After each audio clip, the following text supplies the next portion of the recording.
আসসালামু আলাইকুম রহমতুল্লাহ। সবাই কেমন আছেন? আলহামদুলিল্লাহ আমি ভালো আছি, আমার মুরগিগুলোও সুস্থ আছে। ডিম তোলার উপযুক্ত সময়ে বিকালে আমি সকালে চলে আসছি। ডিম তুলবো, দেখি। দেখুন ডিম পাড়ার জায়গা, হ্যাঁ, জায়গায় জায়গায় ডিম পাড়ে। ডিম পাড়ার কোনো নির্দিষ্ট ওদের জন্য জায়গা করে দিই নাই আমি। জায়গায় জায়গায় খাঁচি বসাইয়া দিছি। মুরগির বাচ্চা এটাতে ব্রিডিং করা হচ্ছে, সবাই দোয়া করবেন। বাইরে ছোট ছোট দুইটা খোপ আছে, ওখানে দেখি। আমার এই যে এখানেও ছোট ছোট খোপ আছে, এখানেও দেখা যাক। আলহামদুলিল্লাহ এখানেও ডিম পেলাম, শুক্রিয়া। এপাশেও ডিম পারছে, আলহামদুলিল্লাহ।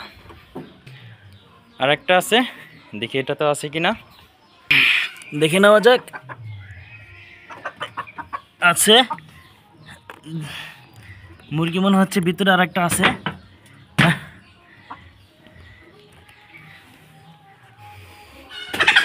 ওকে, কয়টা ডিম পেলাম? বিসমিল্লাহির রহমানির রহিম। এক, আলহামদুলিল্লাহ মোট ডিম পেলাম হচ্ছে 17টা। দেশি মুরগি আপনিও পালন করতে পারেন, নিজের পারিবারিক চাহিদা মিটিয়ে বাণিজ্যিকভাবেও সফল হতে পারবেন। আমার জন্য আপনারা সবাই দোয়া করবেন।